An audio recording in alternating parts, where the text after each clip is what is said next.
వ్యర్థం చేయకుండా సాక్ష్యంలో వెళ్ళే ముందు చిన్న ప్రార్థన చేస్తున్నాను. ప్రేమ కలిగిన తండ్రి, పరిశుద్ధుడా, మీ నామానికి స్తోత్రాలు యేసయ్యా. నేటి వరకు సజీవ లెక్కల ప్రభావ మీ ప్రభుత్వం నిలబెట్టినందుకు స్తోత్రాలు యేసయ్యా. ప్రేమమైన నా జీవితాన్ని మార్చిన దేవా మీకే స్తోత్రాలయ్యా. నా బాల్య దినం నుంచి ఇప్పటి వరకు మీరు చేసిన మేలును చెప్పుకోవడానికి శక్తిని దయచే ప్రభువా, జ్ఞానాన్ని దయచే ప్రభువా, ఆత్మస్వరూపి దేవా మీ ఆత్మ వరకు నాకు దయచేయండి ప్రభువా.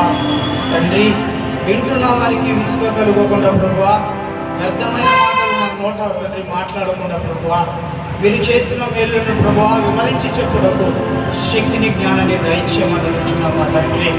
తండ్రి, మీ నామానికి ప్రభావ మీకు ఘనత తెచ్చేవారిగా వింటున్నట్టు ప్రభా, మీరు మా ఎదుట నిలబడి ప్రభా మీరు మాట్లాడండి ప్రభా, మీరు నాతో ఉండండి ప్రభా. మీరు మాట్లాడే ప్రతి మాట వారి హృదయాలు తండ్రి నింపబడినట్టుగా తండ్రి, వినగల చెవులను తండ్రి గ్రహించగల హృదయాలను మాకు దయచేయమని మా తండ్రి యేసయ్య పరిశుద్ధ నామమున అడిగి వేడుకుంటున్నాం మా పరమ తండ్రి. సాక్ష్యంలో ముందు మా ఊరు, మా గ్రామం, మా అమ్మగారి పేరు, మా అమ్మగారి పేరు చెప్పాలి. మాది ఏలూరు, శనివారంపేట, ఇంద్రా కాలనీ. మా తల్లిదండ్రుల పేరు చౌటుపల్లి ఆశీర్వాదం, చౌటుపల్లి మణి. వారికి సంతానంలో మేము ముగ్గురు సంతానము, 2 అక్కలు, నేను. మా పేరు చౌటుపల్లి ప్రకాష్ బాబు. దేవుడు గొప్ప చేత దేవుడు వారికి 1990లో వారికి అనుగ్రహించాడు. అయితే బాల్య దినం నుంచి చాలా సంతోషకరంగా నా తల్లిదండ్రులు నన్ను పెంచుతూ వచ్చారు. ఎలాగంటే ఒక్కడే కొడుకు అనగా గారాబం పెడతా ఉంటారు. ఆ గారాబంగా పెంచుకుంటూ ఉన్నారు నా తల్లిదండ్రులు. అయితే 6 సంవత్సరాల ఏజ్లో ఒక గాయం ఏర్పడింది. నా తొలభాగానికి ఒక గాయం ఏర్పడింది. అది అనేక ప్రాంతాలకి నా తల్లిదండ్రులు తిప్పుతూ ఉన్నారు. ఎలాగంటే తిరగనటువంటి ఊరు లేదు. అయితే పల్లెటూరు గ్రామం 1990 అంటే మినిమం 96 ఆ సంవత్సరాలు నాటు వైద్యానికి ఎక్కువగా ప్రిఫరెన్స్ ఇచ్చేటువంటి సంవత్సరం. కాబట్టి నా తల్లిదండ్రులు నాటు వైద్యానికి సంబంధించిన ఎన్నో ఏరియాలకి, ఎన్నో ప్రాంతాలకి తిప్పుతూ ఉన్నారు. మా ఊరు ఏలూరు హనుమాన్ జంక్షన్కి సంబంధించిన ఒక ఆయన చెప్తాడనమాట. మా అమ్మ మా నాన్నగారు, తమా పిల్లోడికి ఏర్పడినటువంటి గాయం చాలా విపరీతంగా ఉంది, దాన్ని జాగ్రత్తగా చూపించాలి, నాటు వైద్యాలకి పరిగెట్టడం కాదు, మంచి హాస్పిటల్కి తీసుకెళ్ళాలంటే మా తల్లిదండ్రులు ఏలూరు పెద్ద హాస్పిటల్ అని ఒక హాస్పిటల్ ఉంది. ఆ హాస్పిటల్కి తీసుకెళ్లారు మా తల్లిదండ్రులు. అయితే స్కానింగ్ రిపోర్ట్ తీసి అవి మొత్తం చెక్ చేసి మా తల్లిదండ్రులు చెప్తారమ్మా, టీవీ అనేటువంటి ఒక రోగం నీ కొడుకు ఏర్పడింది. అయితే నీ కుమారుని చాలా జాగ్రత్తగా పెంచాలి. టీవీ అనేటువంటి రోగం ఏర్పడి ఇప్పటి వరకు బ్రతికిన వ్యక్తులు చాలా మంది తక్కువ, అనారోగ్యానికి క్షీణితం అయిపోతారు, కానీ బ్రతికారు అనేటువంటి విషయాన్ని అయితే మేము ఎక్కడా చూడలేదు. చాలా మందిని చూసాం, కానీ టీవీ అనేటువంటి రోగం రేర్, ఎవరికి వస్తుందో తెలియదు. వచ్చిన మనిషి బ్రతుకుతాడు అనేది ఇప్పటి వరకు మేము చూడలేదని విధానంగా మా తల్లిదండ్రులు చెప్పారు. అయితే నా తల్లిదండ్రులు చాలా ఆరోధిస్తూ ఉన్నారు. ఇంట్లో కూర్చొని నా తల్లి అన్యుల సహవాసం బట్టి కొన్ని ప్రాంతాలకి గుళ్ళకి వెళ్తూ ఉండేది. కానీ మా ఇంటి ముందు నుంచి చాలా మంది అనేకులు ప్రార్థనకి వెళ్తూ ఉంటారు.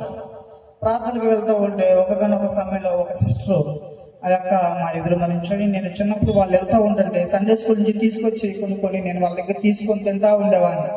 అయితే ఆ యొక్క అంది, అమ్మ కొద్ది రోజులుగా తమ్ముడేంటి బయటకు కనిపించట్లేదు, ఏమైందని మా అమ్మని అడిగితే, పిల్లోడికి ఇచ్చిన గాయం జరిగిందమ్మా, ఈ విధానంగా మాట్లాడారంటే నా తల్లిదండ్రులతో వారు చెప్పారు, అక్క సమస్తము సాధ్యం గల దేవుడు ఉన్నాడు, ఆయనే నిజమైన రక్షకుడు, నీ కుమారుని ఖచ్చితంగా స్వస్థపరుస్తాడు నువ్వు నమ్మినట్లయితే అని చెప్పి నా తల్లిదండ్రులుగా అక్క చెప్తే, నా తల్లిదండ్రులు అదే గ్రామానికి సంబంధించిన రజేషన్ని పెట్టినటువంటి ఇలా చిన్న మందిరంలోకి తీసుకెళ్ళింది మా అమ్మగారు. చిన్న ఆవగింజ విశ్వాసము ఉంచితే దేవుడు ఏం చేస్తారన్నాడు, కార్యాలు చేస్తారా.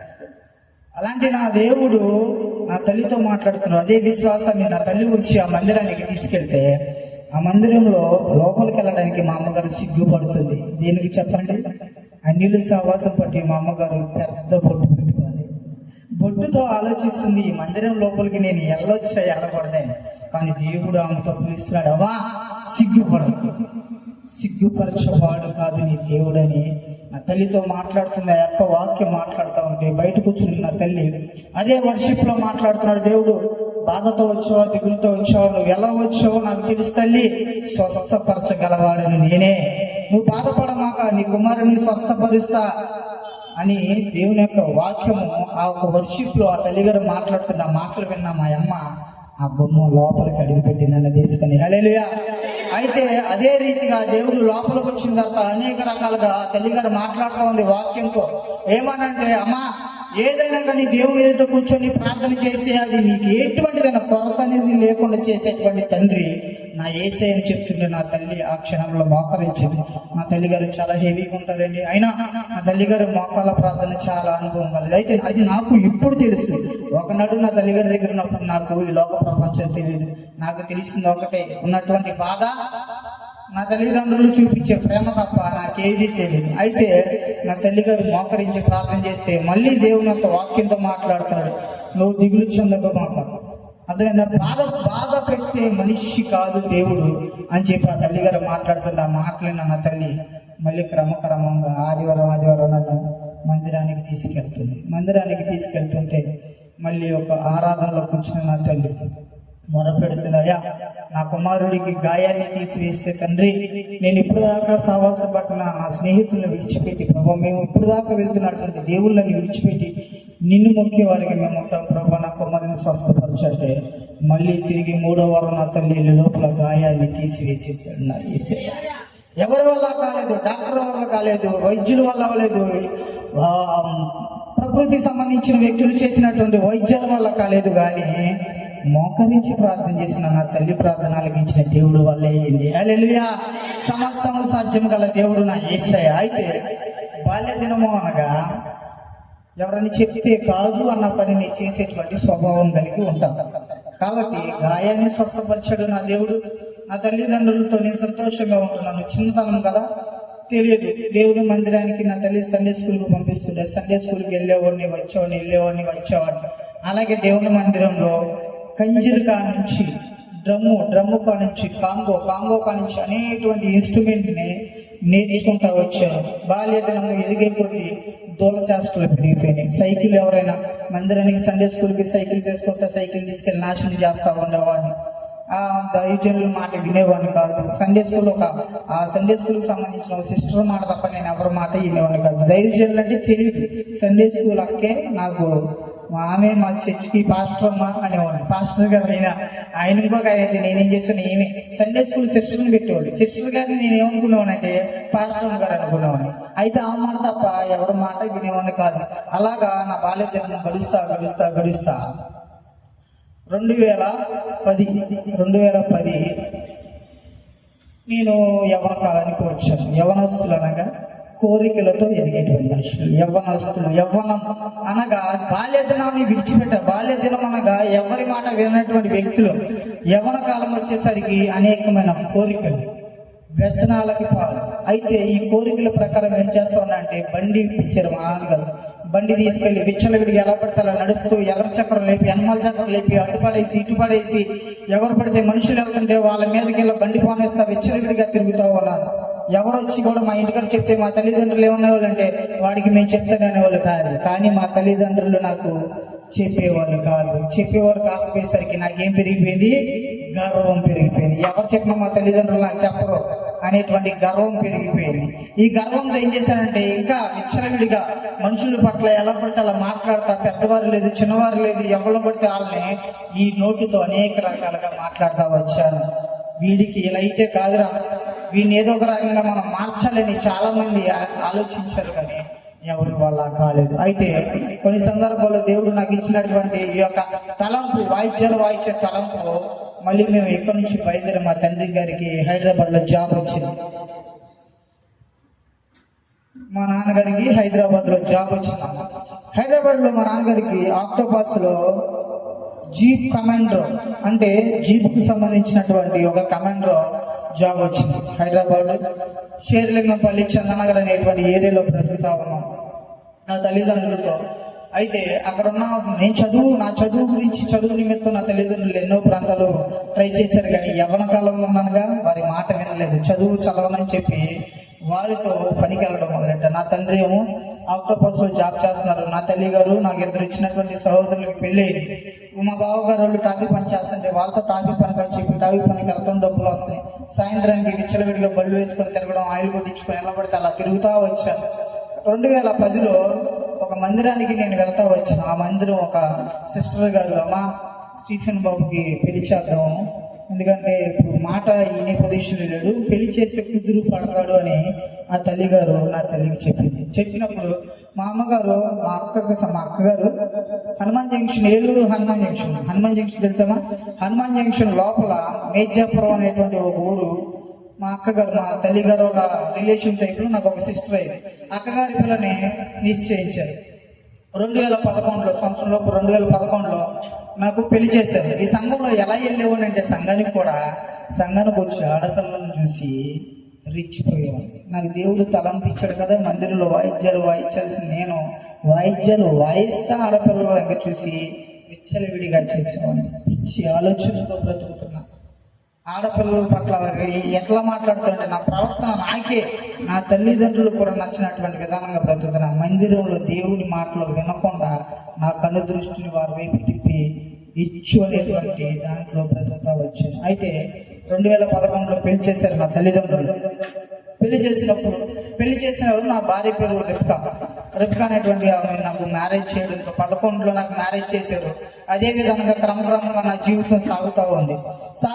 కానీ 2014 సంవత్సరం వచ్చింది. అయినా నా భార్య పట్ల గర్భం ధరించలేకపోయింది. చాలా మంది అనేకులు చాలా విధాలుగా మాట్లాడుతుంటారు. ఈ లోకం తెలిసిందే కదా ఎలా మాట్లాడతారు, వాడి దగ్గర అది లేదు, వాడి దగ్గర ఇది లేదు, ఎలా ఉంటాడు అలా ఉంటాడు, మీ పిల్లోడు చెప్పండి ఏంటి అనేటువంటి కొన్ని మాటలు నా గుండెని గాయపరుస్తూ వచ్చింది. ఎలాగంటే మీకు అర్థమై ఉండొచ్చు, దాన్ని వివరించి చెప్పకూడదు. అయితే ఆ మాట్లాడుతున్నటువంటి మాటలు నా గుండెని చాలా గాయపరిచినాయి. దేవుని మందిరానికి వెళ్తున్నాను, కానీ దేవుని మందిరంలో నా భార్య అంటుంది, అయ్యా ప్రార్థన చేసుకుంటే దేవుడు మనకి అనుగ్రహిస్తాడు, ప్రార్థన చేద్దామంటే కొంచెం దేవుని వైపు తిరిగి మోకరించి ప్రార్థన చేస్తున్నాం. డైలీ క్రమక్రమంగా సాయంత్రం 7:30, 8కి ఇంట్లో కూర్చొని ప్రార్థన చేసుకుంటున్నాం. అటు రీతిగానే అట్లాగా మేము 2 నెలలు ప్రార్థన చేసుకున్నాం. మళ్ళీ 4వ నెల 5వ నెల హాస్పిటల్కి వెళ్ళి చెక్ చేయించుకుంటే నా భార్య గర్భవతి అని చెప్పారు. హల్లెలూయా. నా భార్య గర్భవతి అని చెప్పినప్పుడు నా ఆనందము చాలా సంతోషం అన్నమాట. దేవుని మందిరానికి వెళ్ళి నా కుటుంబం మొత్తం ప్రార్థన పరులుగా మేము తిరిగినప్పుడు దేవుడు మాకు కనుగొ చేసినటువంటి ఆనందం అని, ఈ ఆనందాన్ని కాస్త మళ్ళీ కొద్ది రోజులు మాత్రమే నా హృదయాల్లో ఉంచుకున్నాను. కొద్ది రోజుల తర్వాత మళ్ళీ అక్కడ ఈ చూపుతూ అనేక రకాలుగా చేస్తున్నటువంటి పనులు బట్టి కొంతమంది నా పైన కోపదారులుగా వారు నన్ను ఏదో చేయడానికి ప్రయత్నించారు. అయితే మళ్ళీ ఆ హైదరాబాద్ అనేటువంటి గ్రామం నుంచి బయలుదేరిన కుటుంబం మొత్తం విజయవాడకు చేరుకున్నాం. విజయవాడకు వచ్చేసాం. విజయవాడలో ఎనికేపడి అనే గ్రామంలో హర్జన్వాడలో బ్రతుకుతా ఉన్నాం. హర్జన్వాడలో ఉంటా ఉండగా 2016 సంవత్సరం దేవుని మందిరంలో వాయిద్యాలు నేర్చుకున్న నేను తీన్మార్ అనేటువంటి ఒక వ్యసనానికి అలవాటు పడిపోయా. తీన్మార్ అంటే డ్రమ్స్ కొట్టడం. దేవుడు నాకే తలంపించాడండి. దేవుని మందిరంలో కంజరులు కొట్టడం, డ్రమ్ము కొట్టడం, కాంగ కొట్టడం నేర్పిస్తే నేను విగ్రహారాల దగ్గర తీన్మారు డప్పులు వాయించేవాడిగా ఆ ప్రవర్తన బ్రతుకుతా వెళ్ళిపోయాడు. తీన్మార్ అనేటువంటి యొక్క వాయిద్యాన్ని పట్టుకొని చాలా మంది స్నేహితుల్ని ఏర్పాటు చేసుకున్నాను. తీన్మార్ వాయించేటువంటి కళాకారులు చాలా మందిని ఏర్పాటు చేసుకున్నాను. ఈ యొక్క తీన్మార్ ప్రదేశాలకి ఎక్కడికైతే ఇదే ప్రాంతంలో అనేక రకాలుగా వాయించాను. రెడ్డి గారు అని ఇక్కడ ఒక ఆయన ఉంటారు. ఆయన 100 మంది పెడితే ఆయన డబ్బులు గుచ్చుతాడని నా యొక్క శరీరాన్ని నాశనం చేసుకునే విధానంగా కొడతా ఉన్నాను. మన ఏరియా చాలా మంది కుర్రలు కూడా అక్కడికి వచ్చేవాళ్ళు, చూసేవాళ్ళు. విపరీతమైన గడ్డం వేసుకొని, హెయిర్ స్టైల్ వేసుకొని జనాన్ని ఆకర్షణీయంగా చేసుకునేటువంటి విధానంగా నా యొక్క శరీరాన్ని మొత్తం నాశనం చేసుకుంటూ ఒక విగ్రహాల దగ్గర విచ్చలవిడిగా తీన్మారు కొడతా ఉన్న నాకు ధనము సమృద్ధిగా వస్తుంది. ధనము ఏ విధంగా వస్తుందంటే, ఒక 10 మందిని పంపిస్తే అక్కడ ఒక 3,000 రూపాయలు మిగులుతున్నాయి. 20 మందిని పంపిస్తే 6,000 మిగులుతున్నాయి. 25 మందిని పంపిస్తే 10,000 మిగులుతున్నాయి. అలాగా నా దగ్గర 16,000 మంది జనం ఉన్నారు. 16,000 మంది జనాన్ని పోగు చేశాను. 16,000 మంది జనం ఉండగా నాకేం పెరిగిద్ది? గర్వం పెరిగిపోయింది. డబ్బు కనిపిస్తుంది. విచ్చలవిడిగా ఏ ప్రోగ్రామ్ పంపించినా 3-4 వేలు అంటే రోజుకొచ్చి 10 టీములు పంపిస్తే 10 టీములకి 15 50,000 రూపాయలు కనిపిస్తున్నాయి. ఈ 50,000 రూపాయలతో తీన్మార్కు వచ్చిన దాంట్లో అన్న, తమ్ముడు బాబాయ్ అని పలకరించి కొంతమందిని స్నేహితులుగా చేసుకొని వారితో ప్రయాణిస్తా ఉన్నాను. ఈ ప్రోగ్రాంకి వెళ్ళి ప్రోగ్రాం కూడా చాలా బాగా ప్రోగ్రాం చేస్తే ఆ ప్రోగ్రాం సంబంధించిన వాళ్ళకి ఇద్దరు పరిచయం అవుతారు. అలాగా క్రమక్రమంగా ఈ తీన్మార్కు అలవాటు పడి విచ్చలవిడిగా డబ్బు అనేది బాగా విచ్చలవిడిగా దాచుకుంటున్నాను. ఎలా అంటే కుర్రోళ్ళకి 1,000 రూపాయలు ఇవ్వాల్సి వస్తే వాళ్ళకి 700 రూపాయలు ఇస్తే సర్దుకొని వెళ్ళిపోతున్నారు. దాంట్లో 300 మిగులుతున్నాయి, 10,000 మిగులుతున్నాయి. ఈ మొత్తం తీసుకెళ్ళి నేను ఎక్కడ దాచుకున్నాను? ఇంట్లో దాచుకున్నాను. ఇంట్లో కూడా నా భార్యకి కనిపించకుండా దాచుకున్నాను. అలాగా చాలా డబ్బు దాచాను. ఇలా బ్రతుకుతూ తీన్మార్లు విగ్రహాల దగ్గర ఎలా పడతా తీన్మారు వాయిస్తూ వెళ్తా నా జర్నీ 2019లో వ్యసనాలకు అలవాటు అయిపోయాడు. 2019లో ఒక చోట తీన్మార్ కొడుతున్నాను. చిలకలూరుపేట అనే గ్రామంలో 2019లో తీన్మార్ కొడుతుంటే నా స్నేహితుడు ఒకడు అంటాడు, బాబా ఎంత డబ్బు సంపాదిస్తున్నావు, ఈ విధానంగా ఉన్నావు, ఎంతో మంది కుర్రలు ఉన్నారు, ఏంటి బాబా చిన్న బీరు తాగి ఒక సిగరెట్ తాగితే మాకంటే శక్తివంతమైన అవుతావు, తీన్మార్ ఇప్పుడు వాయించేది కాదు ఇంకా బాగా వాయిస్తావని ఆ మనిషి నన్ను గుచ్చి లాక్కెళ్ళి ఒక బీరు తాగని అక్కడ కూర్చోబెడితే అది తాగుదామని ఆలోచన కలిగిన నా యొక్క ఆలోచన ఏ విధానం కలిగింది అంటే వాడు చెప్పి వెళ్ళిపోయాడు. తర్వాత నేను వేరేవాడు పిలిచి వెళ్ళాడు, ఏదో చెప్పాడు తాగితే బాగుంటుందా ఏంటి, బాగుంటుందా, నాకు తీన్మార్ ఇంకా బాగా పడతా అంటాడు వీడు. అదే విధంగా సరే తేరా అని చెప్పి ఆడికి ఒక 500 రూపాయలు ఇచ్చి 3 బీర్లు సిగరెట్లు పెట్టి తెప్పించుకొని దానికి వ్యసనాలకి అలవాటు పడిపోయాయి. ఇంకా విచ్చలవిడిగా రోజు 10 మందిని పంపిస్తే నాకు 50,000 రూపాయలు మిగులుతాయండి. కానీ ఇప్పుడు 30,000 మిగులుతుంది. 20,000 రూపాయలు తాగుడికి అయిపోతాయి. ఇక ఈ తాగుడు అనేటువంటి వ్యసనం విచ్చలవిడి అయిపోయింది. నాకు నచ్చినట్టు ఏ తీన్మార్కి వెళ్ళినా ఇదే తీన్మార్కి నేను రెడ్డి గారు అనే దగ్గరికి వస్తే ఆయన ఒకప్పుడు ఎర్ర సీట్లో తాగట్లు ఇప్పుడేంటంటే ఆయన 10 కేసులు ఇచ్చేవాడు నాకు. కానీ 2 కేసులు తీసి పక్కకి నేనే పెట్టుకున్నాను. ఆయన చూసి అంటాడు, ఒకప్పుడు తీన్మార్ వచ్చినప్పుడు నా దగ్గరికి అలవాట్లేదురా నీకు, ఇప్పుడు ఏంట్రా ఈ విధంగా తయారా అంటే, సర్కిల్ అలాగే ఉంటుంది సార్, సర్కిల్ ఎలా ఉంటేనే బ్రతుకుతాం, సర్కిల్లో ఎలాగుంటేనే బ్రతుకుతాం అని చెప్తాను ఆయనకి. ఆయన నాతో చెప్తుంటాడు, అన్నుడైనా కానీ ఒక మాట మాట్లాడు, ఏమన్నాడంటే, కుటుంబాన్ని ఆ వ్యసనాలకు అలవాటు పడితే కుటుంబాన్ని దూరం చేసుకుంటారు బాబు, కుటుంబంలో సంతోషం ఉండదు, ఈ వ్యసనాలు వదిలేసి అని అన్నాడు. అన్యుడైనా కానీ ఆయన మంచి చెప్పాడు, కానీ ఆయన మాటను కూడా నేను ఎక్కరించాను. అలాగే ఈ వ్యసనాలకి అలవాటు పడిపోయి వెచ్చలవిడిగా తాగుతున్నా, తీన్మార్లకు వెళ్తున్నా, తీన్మార్ దగ్గర నుంచి వచ్చేటువంటి డబ్బులు అవి 10% అయితే దాంట్లో 5% తాగడానికి తాగుడికి బానిసనే అయిపోయినా నేను అనేక ప్రాంతాలకు తిరిగేస్తా ఉన్నాను. స్నేహితులు ఏర్పడబడ్డా, స్నేహితులు అనేక మంది. నేను ఒక ఊరు కాదండి, ఎన్ని ఊర్లు అంటే నాకు తెలియనటువంటి ఊరు లేదు. అది నా స్నేహితుడు కూడా తెలుసు, అశోక్ బ్రదర్ జాన్ బ్రాండీకి కూడా తెలుసు. నాకు తెలియని గ్రామం లేదు, తెలియని ఊరు లేదు. ఏ ఊరు వెళ్ళి నా పెళ్లికి పిలిచేవాళ్ళను నేను, నా స్నేహితులు పిలిచాను, ఫ్రెండ్ ఎక్కడ ఉన్నారు, వెళ్దామా సరదాగా పెళ్లికి, అక్కడ మనకు అన్ని ఏర్పాటు చేశారు, నేను ఆల్రెడీ చెప్పేశాను. అంటే మాకు సపరేట్గా ఒక ఏర్పాటు చేశాడు, ఒక రూము, మళ్ళీ దాంట్లో ఏర్పాటు, వెళ్ళడం, తాగడం, తినడం, చిందేడు, ఒంటి మీద వస్త్రాన్ని కూడా తీసేసి విచ్చలవిడిగా వెగిరేవాడు. ఇచ్చు అనేటువంటిది వారి ఎదురుగా చూపిస్తా ఉన్నవారు. నాకేంటి, నాకు స్నేహితులు ఉన్నారు, ఫోన్ చేయగానే ఒక 20-30 మంది వచ్చేటువంటి స్నేహితులు ఉన్నారు, డబ్బు ఉంది, ఖర్చు పెడితే ఎవరైనా వస్తారనేటువంటి ఆలోచన పిచ్చి కలిగి మనుషులు అనేక ప్రాంతాలకి పెళ్లిళ్ళు కానీ ఆటలు కానీ నీటికి కానీ తీసుకెళ్లి డబ్బుని ఇస్తా ఉన్నా అన్నమాట. ఎక్కడైనా పెళ్లికి వెళ్తే పెళ్లి కొడుకు మమ్మల్ని పిలవాలంటే కూడా భయపడేవాడు, ఎందుకంటే వాడు ఇప్పిపోతే జోబులు చేయి పెట్టి వాడు డబ్బులు లాక్కునేవాడు. అలాగా చాలా మంది పెళ్లికి వెళ్ళినప్పుడు పెళ్లికి పిలవాలన్నా భయపడతా ఉండేవాడు. డబ్బు ఉంది, తీన్మార్కి వెళ్తున్నాను, డబ్బు వస్తుంది, దాచుకుంటున్నాను, తాగాలనిపిస్తే నా ఫ్రెండ్స్ పంపిస్తున్నా, 10% కాస్త 5% అయింది, 5% కాస్త 2% వచ్చింది. ఎలా అంటే తాగుడికి అలవాటు పడిపోయాను. ఇదివరకు ప్రోగ్రాం కాడ నుంచి పొద్దు నుంచి సాయంత్రం నాకు వాయించేవాడిని.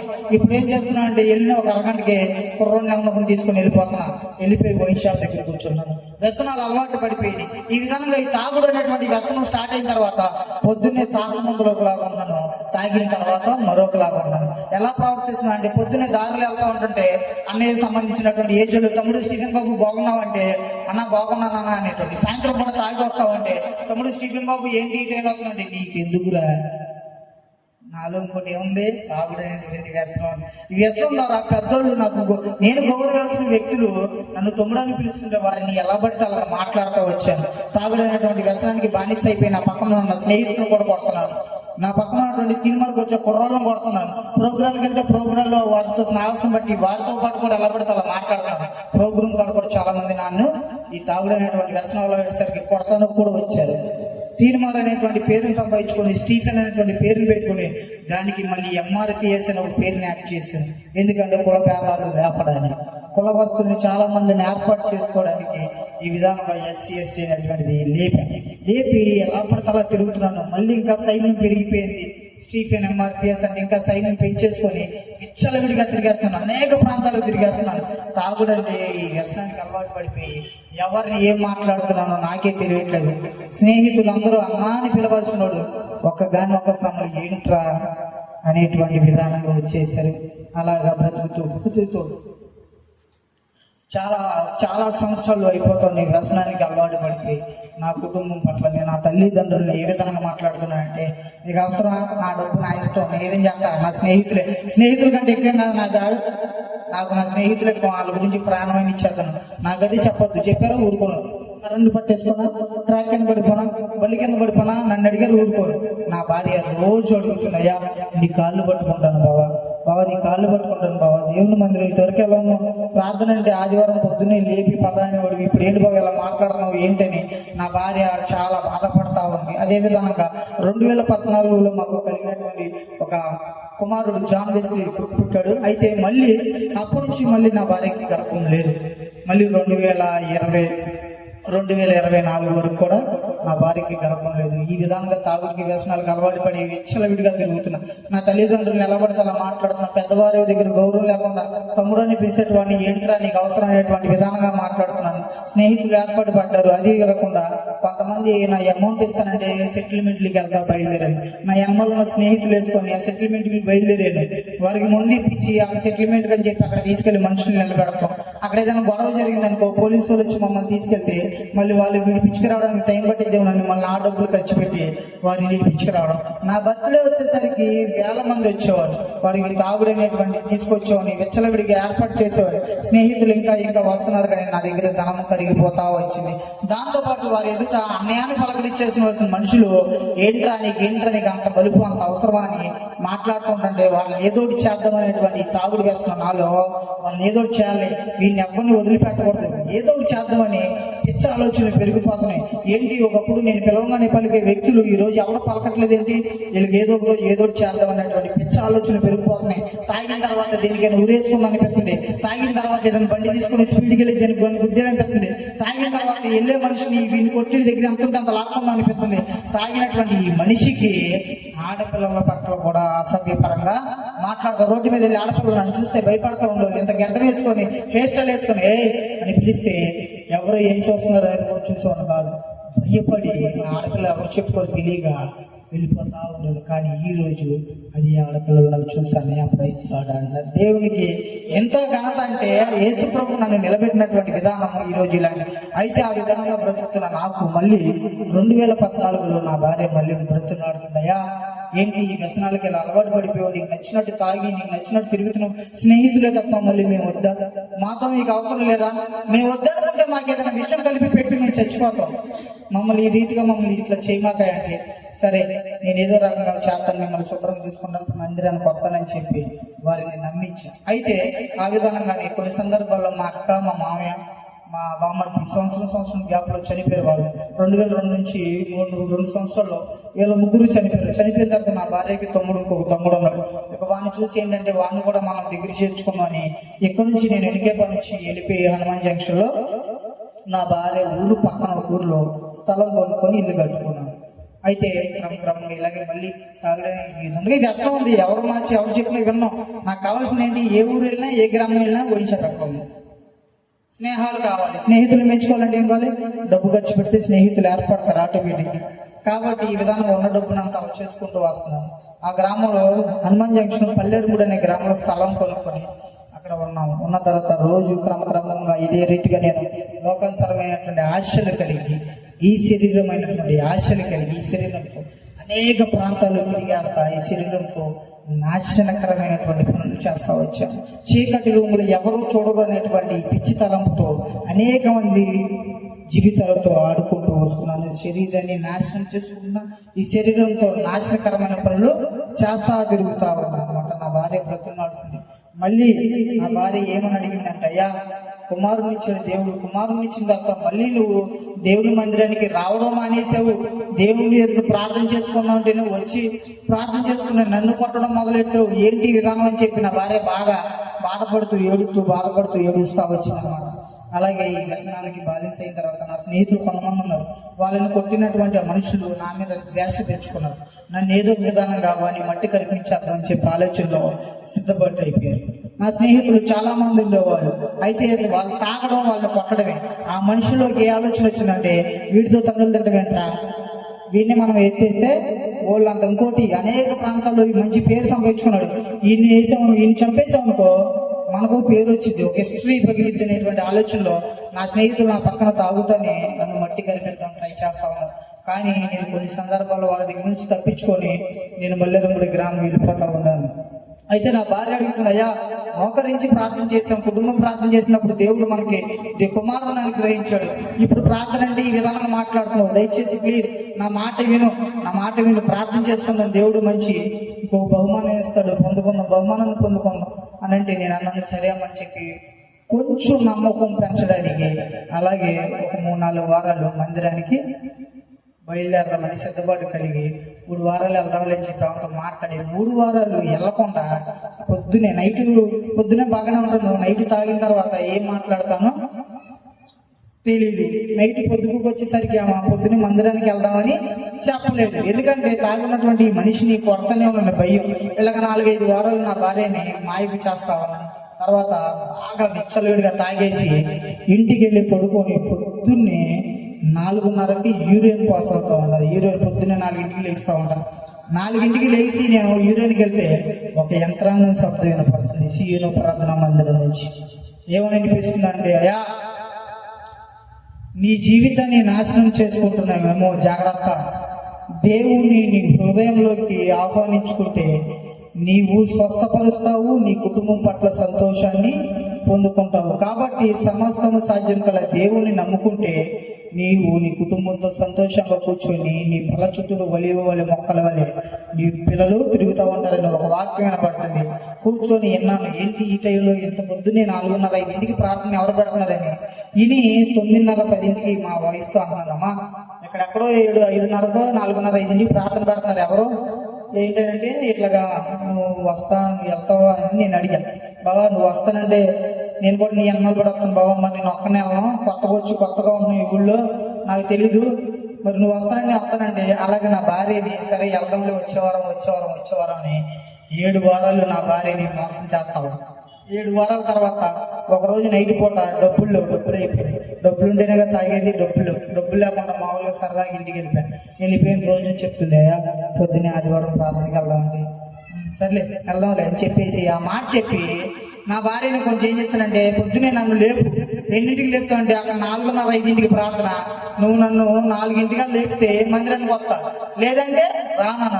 నాకంటే ముందర 3ంటికి లేచిపోయి రెడీ అయిపోయి కూర్చున్నారు నా కొడుకు నా భార్య. నేను లేచి చూసేసరికి రెడీ అయిపోయి ప్రార్థనకి వెళ్దాం అంటే వీళ్ళు మాయ చేద్దాం అనుకున్నా, రాత్రిపూట నేను చెప్పిన మాట వీళ్ళని ఏం చేద్దాం అనుకున్నా, మాయ చేద్దాం అనుకున్నా. ఆ టైంకి వెళ్ళేందుకు లేపుతారులే అనుకున్నా. కానీ 3ంటికే లేచిపోయి నా భార్య నా పిల్లడు రెడీ అయిపోయి నా కాళ్ళ దగ్గరికి వచ్చి కూర్చున్నారు. నాన్న మందిరం ప్రార్థనకి వెళ్దాం అన్నాడు.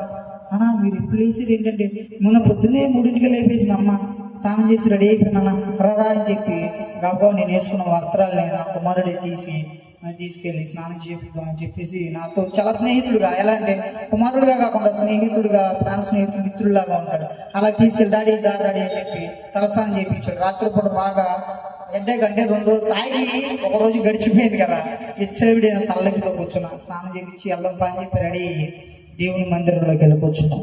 దేవుని మందిరంలోకి వెళ్ళాం. మాకు ఏమని కలుగుతుందంటే ఒక వాక్యం సామెతల గ్రంథం 13:1 మాట్లాడుతున్నాడు దేవుడు. ఆ మాట వినబడుతుంది నాకు. ఆ మాట వినబడినప్పుడు సామెతల గ్రంథము 13:1 తండ్రి శిక్షించిన కుమారుడు జ్ఞానము కలవాడగును, అపహాసకుడు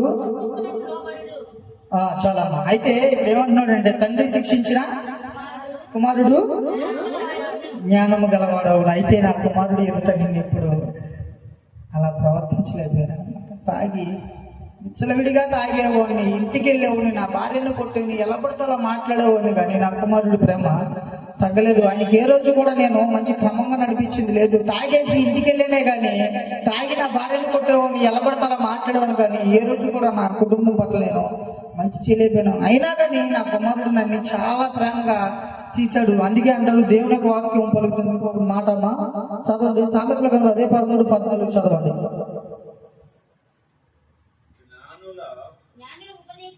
జ్ఞానుల ఉపదేశము జీవపు ఊట, అది మరణ.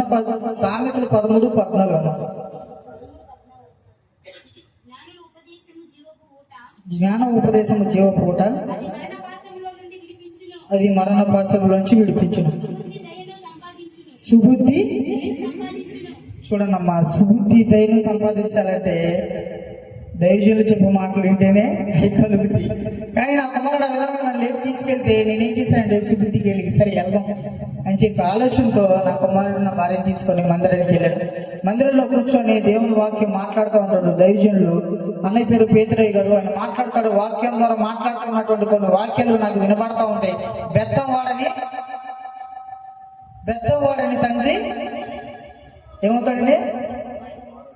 తన కుమారుడు.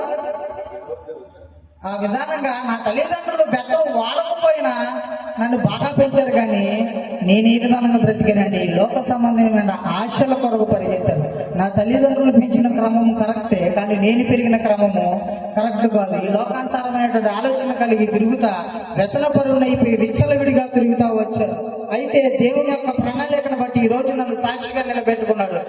బాల్య జన్మలో నాకు బలహీనతను వచ్చింది. బలహీనత నుంచి నన్ను దేవుడు ఏ విధంగా అంటే ప్రాణాపాయం నుంచి కాపాడాడు. నా కుటుంబాన్ని మందిరానికి నడిపించాడు. యవన కాలం వచ్చేసరికి కుటుంబం పట్ల సమాధానం లేదు. విచ్చలవిడిగా ప్రవర్తిస్తా వ్యసనపరుడుగా తిరుగుతా ఉన్నాను. వ్యసనాల నుంచి విడిపించాడు నా దేవుడు నన్ను. అయితే అదే విధంగా నా కుటుంబం పట్ల సమాధానం లేకుండా నా తల్లిదండ్రులు ఎలా పడితే అలా మాట్లాడాను. నా భార్యని తాగొచ్చి ఎలా పడితే అలా కొట్టాను. కానీ ఈ రోజు దేవుడు మాట్లాడిన వాక్యాన్ని బట్టి నా కుటుంబంలో సమాధానం కలుగుంది. దేవుడు నాకు ఏ విధంగా నిలబెట్టాడంటే నా కుటుంబం అంతా కూర్చొని ప్రార్థన శక్తిని అనుభవిస్తున్నాడు. దేవుని ఎదుట మేము మోకరించి ఎప్పుడైతే ప్రార్థన చేస్తున్నామో ఆ విధంగా దేవుడు నడుపుతా వచ్చాడు. మళ్ళీ ఆ విధంగా నాకు భార్యను తీసుకొని మందిరానికి వెళ్తా ఉన్నాను. మందిరానికి వెళ్ళి 2-3 వారాలు వెళ్ళిన తర్వాత దైవజనులు అన్నారు, అమ్మా ఏంటి మీరు ఒక బాబేనా ఏంటి ఎలా ఉన్నారంటే అని చెప్పి మా భార్య చెప్తాయా 2014లో ఇలాగ ఈ విధానంగా దేవుడు కుమారుని అనుగ్రహించాడు. ప్రార్థన జీవితం ఉండేది మా కుటుంబంలో. అయితే ఇప్పుడు ప్రార్థన లేదు, వ్యసనాలకు అలవాటు పడిపోయి స్టీఫెన్ ఎలా పడితే అలా తిరుగుతున్నాడు. అంటే అమ్మా ఇలాగా ఒక 7 వారాలు దేవుని ఎదుట ఉపవాస ప్రార్థన చేసుకొని మీ ఇంట్లో అంటే నా భార్య ప్రతి గురువారం నన్ను కూడా అడుగుతూ ఉండేది. నేను కూడా ఈ ఒక తాగుడిని కొంచెం స్లోగా చేసి ఒక 7 వారాలు దేవుని యొక్క నా కుటుంబంలో నా ఇంట్లోనే కూర్చొని ప్రతి ఒక్క గురువారం 7 వారాలు నా భార్య నేను ప్రార్థన చేసుకుంటే మళ్ళీ నా భార్య గర్భం ధరించి హల్లెలూయా. దేవుడు మళ్ళీ నా భార్య పట్ల కార్యం చేసి నా కుటుంబం పట్ల కూడా కార్యం చేశాడు. అయితే ఆ విధానంగా నేను దేవుని మందిరానికి వెళ్ళి దేవుని యొక్క మాటలు వింటా స్లోగా ఒక వ్యసనం తగ్గించుకుంటూ వచ్చి క్రమపరంగా నేను దేవుని మందిరానికి వెళ్తున్నాను. మళ్ళీ అపవాది ఏ విధానం వచ్చిందంటే పోలీసుల ద్వారా వచ్చి నన్ను గన్నవరం పిఎస్కి తీసుకొచ్చారు. అంతకు ముందులో విచ్చలవిడిగా తాగి ఎలా పడితే అలా ప్రవర్తించిన వ్యక్తులుగా ముందు పంపిస్తే ఏ పని పెడితే పని చేసానుగా గన్నవరం టీడీపీ ఆఫీస్లో ఒక పాలభోగస్తున్నాను. గన్నవరం టీడీపీ ఆఫీస్ గొడవ ఒకటి జరిగింది రీసెంట్ గా. దాంట్లో 71 మంది వాళ్ళని వంశీతో కలిపి దాంట్లో 25వ వ్యక్తిగా నేను ముద్దై నిలబడ్డాను. అయితే మొత్తం కొంచెం స్లోగా దేవుని మందిరానికి కొన్ని వ్యసనాలను పక్కకు పెట్టి మందిరానికి వెళ్తున్నాను. మళ్ళీ వచ్చేసారు పోలీసులు. వచ్చి నేను ఎక్కడైతే నుంచున్నాను అక్కడ నా ఫోన్లు అవన్నీ తీసి మా పిల్లోడికి ఇచ్చేసారు. బండెక్కి అక్కడ నుంచి బయలుదేరి గన్నవరం ఎటు తీసుకెళ్తారో తెలీదు. అక్కడ నుంచి డైరెక్ట్ తీసుకొచ్చి గన్నవరం స్టేషన్ కి తీసుకొచ్చారు. గన్నవరం స్టేషన్ లో కూర్చోబెట్టారు. గన్నవరం స్టేషన్ లో కూర్చోబెట్టి ఎలా పడితే అలా మాట్లాడుతున్నారు, ఎలా పడితే అలా కొడుతున్నారు. నేను ఒకటే అనుకున్నాను, అయ్యా ఏంటి నేను మానేసి శుభ్రంగా అన్ని మానేసి మందిరానికి పోతున్నాను, ఈ విధానం చేస్తున్నావు ఏంటి అని చెప్పి దేవుడిని అడుగుతున్నాను. అయితే ముందు సిగరెట్ అనేది తాగడం ఫ్లోగా తగ్గించారు కానీ మానలేదు. దేవుని అడుగుతున్నాను, ఈ విధంగా తీసుకొచ్చారు నన్ను ఇలా ఏంటయ్యా నీ మందిరానికి వస్తున్నాను నన్ను ఇలా చేస్తున్నావు ఏంటయ్యా అని అడిగితే దేవుడు ఏం మాట్లాడలేదు. అయితే నేను అనుకున్నాను అయిపోయింది, ఇంకా నా సీన్ అయిపోయింది, ఇక నా పొజిషన్ సరసాలకు వెళ్ళిపోతున్నాను, జైలుకి తీసుకెళ్ళిపోతారని ఒక చీకటి గదిలో పడేశారు గన్నవరం ట్రైన్ కూడా. అలాగే పడుకొని పొద్దున పూట నన్ను వచ్చి మళ్ళీ లేపి అంటారు, మీ అమ్మ వాళ్ళకి ఫోన్ చేసుకొని బట్టలు, బ్రష్లు, సబ్బులు, నీకు సంబంధించిన బట్టలు, దుప్పట్లు అవన్నీ తెప్పించుకో, నిన్ను నెల్లూరు జైలుకి వేస్తున్నారని చెప్పి ఆయన నాతో చెప్తా ఉంటాడు. అయితే కూర్చొని నేను ఒకసారిగా కూర్చొని పోయి ఒక 7 వారాలు ప్రార్థన మందిరానికి వెళ్తానమ్మా, చిన్న ప్రార్థన వచ్చి రాని ప్రార్థన చేసుకున్నాను. అయ్యా నన్ను ఈ జైలు సరసాల నుంచి విడిపిస్తే ప్రభా, క్రమంగా నీ మందిరానికి వస్తాను ప్రభా, నీ వాక్యం అంటాను ప్రభా, నా భార్య చూస్తే గర్భం ధరించింది, మళ్ళీ కొద్ది రోజులకి నా భార్య మళ్ళీ ప్రసవిస్తుందయ్యా, నా భార్య చుట్టూ ఎలాగ ఉంది, నేను చుట్టూ ఎలా అయిపోయాను, నా భార్యకి కూడా తన తల్లిదండ్రులు లేరు, తమ్ముడు లేరు, ఎవరు లేరు, ఒకటే ఒంటరిగా మేము అలా బ్రతుకుతున్నావు తండ్రి, నువ్వు నన్ను ఈ సరసాల నుంచి విడిపిస్తే ప్రభా, నేను నీ మందిరానికి క్రమంగా వస్తాను ప్రభా, నీ సాక్షిగా నేను నిలబడతాను ప్రభా అని దేవుని అడిగాను. అయితే అక్కడ తీసుకెళ్లి గవర్నమెంట్ హాస్పిటల్ అన్ని చెక్ చేయించి మళ్ళీ కోర్టుకి తీసుకొచ్చారు. కోర్టుకి తీసుకొచ్చి కోర్టు గేట్ దగ్గర నిలబెట్టగానే నన్ను పేరు పెట్టి పిలిస్తే లోపలికి వెళ్ళాను. లోపలికి వెళ్ళిన తర్వాత 4 ప్రశ్నలు ఆయన వేశాడు. 4 ప్రశ్నలు వేస్తే ఆ 4 ప్రశ్నలకి నేను ఆన్సర్ చెప్పాను ఆయనకి. ఇలాగ పలానా ఊరు, పలానా గ్రామం, పలానా పిల్లోడివి, నీ పేరు ఇది అని మాట్లాడితే అవునయ్యా నేను ప్రతిదానికి సమాధానం ఇచ్చాను. మళ్ళీ అక్కడి నుంచి ఒక అరగంట తర్వాత నీతో మాట్లాడాలి అన్నారు. అక్కడి నుంచి లోపల నుంచి బయటకు వచ్చాను. బయటకు వచ్చిన తర్వాత నా భార్య చూస్తే ఇంకో 15 రోజులు 20 రోజులు కంటదండి.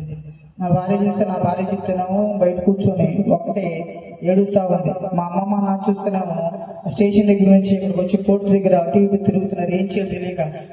వీళ్ళ లాయర్లు కొంతమంది బయట ఉన్నారు, వాళ్ళని బతులాడుతున్నారు, అయ్యా ఎలా చేస్తే ఎలా వస్తాడు, ఎలా చేస్తే ఎలా వస్తాడని వాళ్ళ కాళ్ళు చేతులు పట్టుకొని మా తల్లిదండ్రులు బతులాడుతూ వస్తా ఉన్నారు. నా భార్య చూస్తే అక్కడికి వచ్చి నా కుమారుని పెట్టుకొని కూర్చొని ఏడుస్తా ఉంది. నా భర్త పొజిషన్ ఏంటి, నా పొజిషన్ ఏంటి, తిప్పి కొడుతూ ఇంకొక 15 రోజులు డేట్ ఇచ్చారు డెలివరీకి, ఈ విధానం ఏంటి నాకేం అర్థం కావట్లేదు, ఏడుస్తా ఉండే. వాళ్ళని చూసిన నేను దేవుని ఎదుటి కూర్చొని ఏడుస్తా ఉన్నా. ఎలాగంటే ఒక వంట టేబుల్ ఎదుర్కొని ఆ టేబుల్ మీద కూర్చొని అడుగుతున్నాను, అయ్యా ఈ సరసల గోళ నుంచి విడిపించు. 71 మందిలో 25 మనిషిని 71 మందిని తీసుకెళ్ళిపోయారు.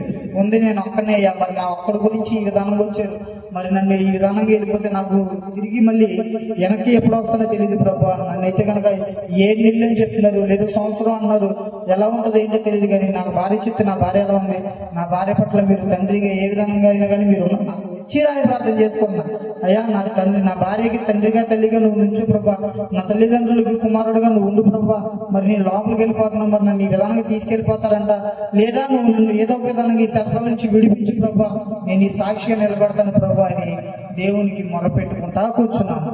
నా భార్య ఏడుస్తా ఉంది. నా భార్య మళ్ళీ నా దగ్గరికి అదే విధంగా లేచి స్లోగా నడుచుకుని వచ్చింది గర్భంతో. వచ్చి ఏమంటుందంటే, బావా భయపడమాక, ప్రార్థన చేసుకో, దేవుడు మేలు చేస్తాడంట అని అంటది. నీకెలా తెలిసిన వాళ్ళు అవుతుందంటే, నేను ప్రార్థన చేసుకున్నాను, దేవుడు చెప్తాడు, భయపడమాక కుమార్తె అన్నాడు అని చెప్తుంది. అవునా, నువ్వు పెద్దదానం మంచిదానం మొత్తం ఇక్కడ అన్ని ప్రిపేర్ చేసేసి నన్ను తీసుకెళ్ళిపోతారు ఇంకొక అరగంటలో, నువ్వేం మాట్లాడుతున్నావు అంటే, సర్లే నువ్వు ప్రార్థన చేసుకోలేదు, 1 నిమిషం ఆగని చెప్పి ఫోన్ తీసి పేతురయ్య గారు అని మణిగారికి ఫోన్ చేసి నాకు ఇచ్చింది. ఆయనతో మాట్లాడుతుంది, అయ్యా సమస్తము సాధ్యము గల దేవుడు, సరసాల నుంచి విడిపించగల దేవుడు, సింహగోల నుంచి విడిపించిన వ్యక్తి, అయ్యా ఆయన నువ్వు ప్రార్థన చేసుకో.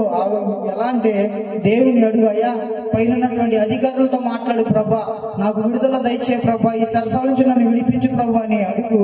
దేవుడు ఖచ్చితంగా నీకు మేలు చేస్తాడు నాన్న, నువ్వు ఏదో ఒక రకంగా ప్రార్థన చేసుకో, లేదా అన్ఎక్స్పెక్టెడ్ గానే ఏదైనా జరిగిందంటే మేము వస్తాం, నువ్వు టెన్షన్ పడమాక, అయితే ప్రార్థన అనేది మట్టికే నీకు ముఖ్యం, ప్రార్థన చేసుకున్నానా అంటే అక్కడ నుంచొని అలాగే నుంచొని నా భార్యలో మాట్లాడింది. మళ్ళీ టేబుల్ నుంచి లేచి నేను ప్రార్థన చేసుకున్నాయా, ఈ సరసాల నుంచి నన్ను విడిపించి ప్రభా, ఎదురు కూర్చున్నటువంటి ఆ ఒక జడ్జితో మాట్లాడిన ప్రభా, జడ్జిగా మీరు కూర్చొని ప్రభా, నేను ఈ కేసులో నిందితులు కాదు ప్రభా, నన్ను విడిపించి ప్రభా అని చెప్పి నేను బ్రతులాడితే మళ్ళీ 2.5 గంటల తర్వాత లోపలికి పిలిచారు. పిలిచి ఆయన జడ్జి గారు అంటారు, మీ దేవుడు అంటే పల్లెకు 3 సార్ అంట, నువ్వు ఫస్ట్ అక్కడ ఉంటే ఎనికే పోలను సార్ అన్న, ఏం చేస్తా ఉంటే 3 మరే కొడతాను సార్ అంట, ఇంకేం చేస్తా ఉంటే ఆల్టింగ్ సార్ డ్రైవింగ్ అయ్యి వెళ్తా ఉంటారు సార్. అవునా, నీ భార్య ఏదన్నాడు. నా భార్య పిలిచిన తర్వాత నా భార్య నన్ను చూశాడు. ఆయన చూసి, సరే ఈ కేసులో నువ్వు లేవు, నువ్వు ఇంటికి వెళ్ళిపోన్నాడు. హల్లెలూయా.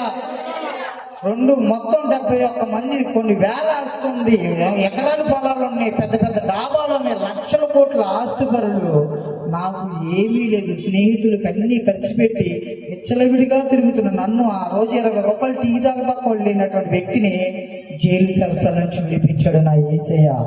హల్లెలూయా. ఎవరి వల్ల కాలేదు. అక్కడ నుంచొని చాలా మంది స్నేహితులకు ఫోన్ చేశాను.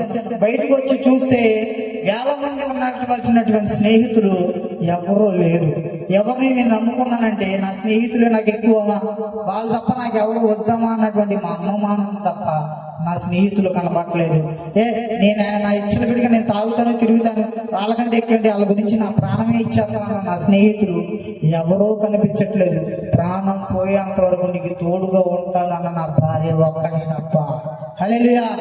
అదే విధంగా చెప్తుంది నా భార్య. కష్టమైన, సుఖమైన, దుఃఖమైన, ఆరోగ్యమైన, అనారోగ్యమైన ప్రతి పరిస్థితిలో నేను నీకు తోడుంటానని నువ్వు పెళ్లిలో చేసిన ప్రమాణం ఈ రోజు ఇక్కడ కనిపిస్తుంది.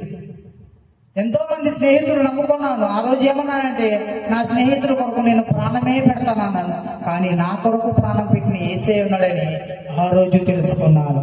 బయటకు వచ్చి చూశాను. ఎంతో మంది స్నేహితులు తిరిగారు. వేల మంది సంఖ్య ఉంది. వేల మందికి లక్షలు ఖర్చు పెట్టా. ఇదే ఎనకేపాడు అలంకార బార్లో 48 లక్షలు ముందు తాగే స్నేహితులు. అంటే ఎంతమందిని వేసుకెళ్ళి తాగుంటాను చూడండి. కానీ ఇక్కడ ఆఖరికి నేను సరసాల్లోకి వెళ్తున్నాను అన్నప్పుడు కనిపిస్తున్నటువంటి నలుగురు వ్యక్తులు, ఇక్కడ నా భార్య, నా కొడుకు, ఇటు చూస్తే నా తండ్రి, నా తల్లి, వీరు తప్ప నాకు స్నేహితులు ఎవరో కనిపించట్లేదు. అప్పుడు గ్రహించాను. ఎలా అంటే దేవుని యొక్క వాక్యమే మాట్లాడుతుంది. ఎవరు సహవాసం పట్టాలో, ఎవరితో ఎలా ఉండాలో, ఎవరు ఎక్కడ దాకా వస్తారు అనేటువంటి ఈ లోక సంబంధం చాలా మంది మాట్లాడుతూ ఉంటారు. ఏమనంటే, ఎరా ఈరోజు మీరు 10 మంది ఉన్నారు, 10 మందిలో ఒకటి మీద కేసి పెడితే మేము కూడా ఉన్నామని చెప్పి వచ్చేవాడన్నా సపోర్ట్ చేస్తారా? చేరు అని చాలా మంది మాట్లాడతారు. కానీ ఆ రోజు కనిపించింది నాకు 71 మందిలో దేవుడు నన్ను జైలు సరసల నుంచి విడిపించాడు. మళ్ళీ అక్కడ నాకు ఒక జ్ఞానాన్ని దయచేసాడు. ఏంటంటే, ఏ స్నేహితుల కొరకైతే నువ్వు పరిగెత్తావో ఆ స్నేహితులు ఇక్కడ దాకా రారు అనేటువంటి ఒక జ్ఞానాన్ని నాకు దేవుడు చూపించాడు. అదే విధంగా ప్రమాణం చేసిన నా భార్య అక్కడ నిలబడి కూర్చుని ఆలోచించుకుంటున్నాను, ఏంటి ఇలాగా అని చెప్పి. అయితే ఆ విధంగా దేవునికి నేను నుంచొని అర్పించుకున్నాను. ఏమనంటే, అయ్యా ఈ సరసాల నుంచి నన్ను విడిపించినందుకు నీకు స్తోత్రాలు యేసయ్యా. ఇప్పటి వరకు నేను ఏ వ్యసనం గురించి అయితే పరిగెత్తాను, ఏ స్నేహితుల గురించి పరిగెత్తాను, ఏ విధమైన తీర్మానాలని విగ్రహాల దగ్గర ఈ విధంగా బ్రతికిన ప్రభా, ఆ విగ్రహాల దగ్గర తీర్మారు వాయించిన ప్రభా, ఈ తాగుడనేటువంటి వ్యసనాన్ని కూడా నేను తండ్రి వారి వంశం అనేటువంటి ఆ ప్రాంతాన్ని కూడా నేను ప్రభా తాగు నుంచి నేను ఈ రోజు నుంచి తాగుడనేటువంటిది నాకు వద్దు ప్రభా. నా భార్యను, నా కుటుంబంతో కలిసి నేను ప్రార్థన చేసుకుంటా ప్రభా. నా జీవితాన్ని మార్చిన ప్రభా, మీ కొరకు సాక్షిగా నిలబడతానని దేవునికి ఆ రోజు తీర్మానం చేసుకుని అక్కడి నుంచి బయలుదేరి ఇంటికి వచ్చాడు. ఇంటికి వచ్చిన తర్వాత క్రమక్రమంగా మళ్ళీ దేవుని మందిరానికి వెళ్తా ఉన్నాగా అనుకోకుండా నాకు బాప్తీసం రక్షణ తీసుకుందని ఆలోచన కలిగినప్పుడు నేను వెళ్ళి దైవజనులతో అన్నాను, అయ్యా బాప్తీసం తీసుకుంటానన్నండి. ఆయన ఒక్కసారిగా ఉలుకు పడతాను. నేను అప్పుడు మంచోనా ఇది గొప్పన సరే తీసుకున్నానండి. అయ్యా నీకు రక్షణ ఇవ్వడం అంటే నేను 1-2 సార్లు ఆలోచించుకోవాలి, నేను వచ్చేవారు అని చెప్తున్నాయ్యా. వచ్చేవారని చెప్తారు, అదేంటయ్యా నాకు రక్షణ కావాలి, నేను రక్షణ తీసుకుంటాను. అయ్యా నువ్వు కావాలనగా ఇచ్చేది కాదు ఇది, కంగారు పడమాక, నువ్వు టెన్షన్ పడమాక నానని చెప్పి వచ్చేవారు మళ్ళీ అయ్యా నాకు రక్షణ కావాలంట. అయ్యా దేవుని ఎదుట తీర్మానం అనేది ఒకటి ఉంటుంది. ఇప్పుడు వరకు నీ స్నేహితులకి సాయంత్రం వచ్చేస్తారా, జంక్షన్ లో ఉంటా, ఒరే 5 నిమిషాల్లో డబ్బులు కొడతారా, తమ్ముడు ఎక్కడ ఉన్నారా, నేను పెళ్ళిపోతున్నాను అవన్నీ రెడీ చేసుకోరా అన్నంత సింపుల్ కాదు ఇది. దేవునితో తీర్మానం అంటే నీ జీవితం ఒక వెలుగుమయంగా మారుతుంది. కాబట్టి దేవుని ఎదుట తీర్మానం అనేది ఒక సమయం ఉంటుంది. దేవుని మందిరంలో ఒక 25 రోజులు తీర్మానం చేసుకో. ఎలా అంటే, నీ బాల్య దినం నుంచి ఇప్పటి వరకు నువ్వు చేసినటువంటి వేషం, నువ్వు ఈ శరీరంతో ఎన్ని తప్పులు చేసావో, నువ్వు ఈ నోటితో ఎంతమందిని దూషించావో, నీ చేతితో ఎంతమందిని కొట్టావో, నువ్వు ఎలా తాగి ఈ విధానంగా బ్రతికావో, ఈ యొక్క విగ్రహాల చుట్టూ నువ్వు ఏ విధంగా బ్రతికవు అనేది నీ బాల్యదినం నుంచి ఇప్పటి వరకు ఈ రోజు వరకు నువ్వు నిన్న నైట్ కాదు 1 గంట ముందు చేసినటువంటి తప్పును కూడా దేవుని ఎదుట ఒప్పుకుంటే నేను నీకు రక్షణ ఇవ్వడానికి సిద్ధపడతా. అయితే ఆ విధానంగా ఒక 20 రోజులు దేవుని మందిరంలో తీర్మానంగా కూర్చో. నీకే కాదు తీర్మానం, దేవుడు నాకు కూడా నీకు ఇమ్మని తీర్మానం ఇవ్వాలి. కాబట్టి ఆ విధానంగా దేవుని యొక్క దర్శన భాగ్యం కలిగి అంతవరకు కూర్చొని 20 రోజులను కూర్చోబెడితే 17-18 రోజులు ఏప్రిల్ మన ఈస్టర్ 20వ తారీఖు ఈస్టర్ ఉదయం 9:29 నాకు రక్షణ ఇచ్చారు. అయితే దేవుని మందిరంలో నేను ఆ విధంగా 20 రోజులు ఉంటే 17 రోజుల తర్వాత దైవజనులకి వచ్చినటువంటి ఉపదేశం అంటే నా కుమారుడికి రక్షణ బాప్తీసం ఇవ్వండి. ఆ విధంగా నన్ను తీసుకెళ్లి ఒక బాప్తీసం తొట్టుగా నిలబెట్టి దైవజనులను అడుగుతారు, ఏమనంటే అయ్యా నువ్వు నిజంగా దేవుణ్ణి అంగీకరిస్తున్నావా లేకపోతే నీకు నీ స్నేహితులు కావాలా అంటే నాకు నా దేవుడే కావాలన్నాను. హల్లెలూయా. ఆ విధంగా అయ్యా నీ కుటుంబం మరి ఈ విధంగా రేపు పొద్దున నేను ఎలా పడతా అలా మాట్లాడితే ఏం చేస్తావు అంటే సమాధానం పడతా అన్నాను. హల్లెలూయా. అయ్యా మరి నీ సంతోషాల కొరకు మళ్ళీ నీకు ఫోన్లో వస్తే మళ్ళీ నీ స్నేహితుల గురించి పరిగెడతాము, నీ శరీరాశల కొరకు పరిగెడతాము, జాగ్రత్తగా ఉండగలవా అంటే ఉంటానయ్యా. ఈ సంతోషం దేవుని మందిరంలో దొరికినప్పుడు ఇవన్నీ నాకెందుకని ఆ ఉన్నటువంటి సిమ్ కార్డుని తీసి పడేసి, హల్లెలూయా. ఏ సిమ్ ద్వారా అయితే నేను చెడిపోయానో, ఏ ఫోన్స్ వస్తే నేను పరిగెత్తానో ఆ ఫోన్స్ రాకుండా ఆ రోజు ఆ సిమ్ తీసి పడేసాను. అయితే ఆ విధంగా దేవుని మందిరంలో దేవుడి యొక్క రక్షణని పొందుకొని దేవుని మందిరంలో ఆ దైవజనులు చేపట్టుకొని నడుస్తా ఉన్నాను. మళ్ళీ కొన్ని సందర్భాల్లో ఏం చేసినాడు, కొన్ని సందర్భాల్లో స్నేహితులు ఫోన్ చేస్తానండి. వాట్సాప్ ఏం చేస్తే వాట్సాప్ మెయిల్ కనెక్ట్ అయిపోయింది, వాట్సాప్ నుంచి ఫోన్లు వస్తున్నాయి, వాట్సాప్ నుంచి ఎవరు పడతారు ఫోన్ చేస్తూ ఉన్నారు. అమ్మో దీంతో కూడా అనేక రకాల వస్తాయని చెప్పి మళ్ళీ ఫోన్ చేసి ఏ రోజు రూపాయి ఖర్చు పెట్టినాడు ఆ వాట్సాప్ నుంచి ఫోన్ చేస్తూ ఉంటారండి. ఏం కావాలి అన్నీ తీసుకున్నాం రా బాబు, ఎక్కడున్నా నువ్వు చూడు వైశాఖ కూడా ఉన్నా వచ్చేది ఏం కాదు నీకు. ఓ రోజు ఫోన్ చేసి ఒక 100 రూపాయలు కొట్టరా, ఇంట్లో కూరగాయలు లేవంటే చచ్చిపోయినా లేవు బావా అన్నాడు. ఇప్పుడు అంటాడు ఫుల్ ఏం కావాలి, ఫుల్ కావాలా, 2 బీర్లు కావాలి 3 బీర్లు కావాలా అన్నాడు.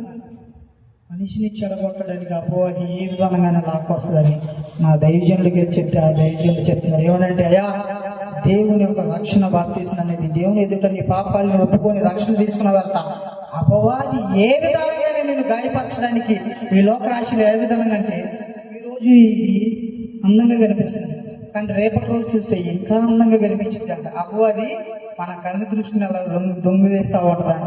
అయితే ఇప్పుడు జాగ్రత్త పడు, నువ్వు జాగ్రత్తగా ఉండు ప్రభు, నాతో నువ్వు తిరుగుతున్నావు కానీ నాతో తిరిగినా కానీ నీ రూపం ఎలా చూపిస్తుందంటే దేవుని మందిరంలో కూడా కొన్ని ఆశలను కలిగేస్తూ ఉంటుంది. కాబట్టి జాగ్రత్తగా ఉంటే ఆ రోజు నుంచి ఈ రోజు వరకు మరి నేను ఎలా ఉన్నాను అనేది నాకైతే తెలియదు కానీ అది దేవునికి తెలుసు. ఆ విధంగా దేవుని మందిరంలో జాగ్రత్తగా ఉండాలి, దేవుని పరిచయంలో ఇంకా వాడబడాలి. దేవుని యొక్క మందిరంలో దేవుని యొక్క నా యొక్క దైవజనుడు చేయి పట్టుకొని నేను నడుస్తూ ఉంటుండే కొన్ని ఎత్తుపాలు తెలుసుకుంటూ వస్తాను.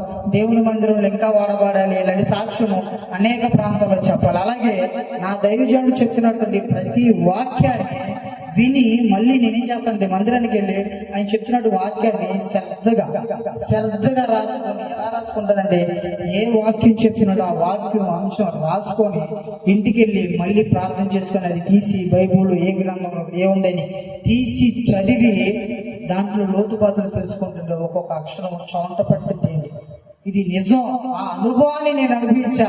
ఈ రోజు నీ దైవజనుడు మీ కాడిని మోస్తున్నాడు. కాడి అనగా భారము. ఆ భారాన్ని మోస్తున్నటువంటి ఆ దైవజనుడు చెప్పే మాటలు వింటే మనం ఆ భారాన్ని కూడా మనం ఎత్తుకునే వారు. ఎందుకంటే మన కొరకు దైవజనులు ఎంతో శ్రమ పడతా ఉంటారు. ఆ యొక్క దైవజనుడితో తిరుగుతున్న నాకు కొన్ని సందర్భాలను బట్టి అర్థమైంది ఎక్కడికి వెళ్ళాలి, ఎక్కడ ఎలా ఉండాలి, ఎక్కడ ప్రార్థన చేయాలి. వర్షాలు లేవు, వరదలు లేవు, ఏది లేదండి. కుటుంబ ప్రార్థనల కొరకు పరిగెడతా వస్తూ ఉంటాడు. దైవజనులు చెప్పే మాటలు విని నేను ఆ రీతిగా బైబిల్లో మళ్ళీ గ్రంథాన్ని తీసి చదువుకుంటా ఉంటే దేవుని యొక్క క్రమాన్ని వింటా దాంట్లో జాగ్రత్తగా నడవడం నేర్చుకున్నారు. చాలా మంది స్నేహితులు ఇంకా ఏర్పడుతున్నారు. ఎలాగంటే ఆ వాట్సాప్ వల్ల ఇంకా పెరుగుతున్నారు. ఇప్పుడు ఉంది మామూలుగా ఒక 16,000 మంది అయితే ఇంకొక 20,000 మంది ఏదంటున్నారు. బాబు తిట్ట ఉన్నా కానీ ఏదో రంగు మళ్ళీ తీసుకెళ్తారని అసలు మెయిల్, సిమ్, ఇన్స్టా, యూట్యూబ్ అన్ని తీసి పక్కకు పడేసా. హల్లెలూయా. దేవుని యొక్క మార్గంలో నడవాలనే ఆశ, దేవుని యొక్క సాక్షిగా మిగలాలనే కోరిక, దేవుని యొక్క మాటలు విని ఇంకా ఈ బైబిల్ గ్రంథాన్ని ఇంకా చదివి ఒక వర్తమానికులాగా నేను సేవలో నడవాలనే ఆశ నిరాశ కాకూడదని నా కొరకు ప్రార్థించండి. అలాగే దైవజనులు పడుతున్నటువంటి శ్రమ మీరు చూసి ఆ రీతిగా మీరు ఇంటికి వెళ్ళి ఎప్పుడైతే బైబిల్ గ్రంథాన్ని తీసి చదువుతారో ఆ విధానం తెలుస్తుంది. దైవజనులు మోస్తున్న కాడి బోరువు మనకు తెలుస్తుంది. కాబట్టి ఈ సాక్ష్యము విన్న మీ హృదయాలు ఏ రీతిగా ఉన్నాయో నాకు తెలియదు కానీ దేవుడు చేసిన మేలు వివరించి చెప్పు అని ఒక వాక్యం పలికిన విధానంగా అదే విధంగా నేను ఈ రోజు సాక్ష్యానికి వస్తాను. చేస్తానంటే, తమ్ముడు ఇలా ఉండు, ఇలా చేయి, ఈ విధానం నీ బాల్యదినం నుంచి యవన కాలం అంత వరకు దేవుడు నీకు ఇచ్చేసాడు, అది వివరించి చెప్పు తమ్ముడు అని అన్నీ చెప్తే ఆ విధానంగా చెప్పే విధానాన్ని దేవుడు నన్ను ఇక్కడ నిలబెట్టాడు. హల్లెలూయా. చెప్పినటువంటి సాక్ష్యంలో ఏది నేను కలిపి అయితే చెప్పలేదు, కల్పించి చెప్పలేదు. దేవుడు నాకు చేసినటువంటి సాక్ష్యం వివరించి చెప్పాను, ఉన్నది ఉన్నట్టుగా చెప్పాను. ఈ చిన్న సాక్ష్యాన్ని దేవుడు దీవించును గాక.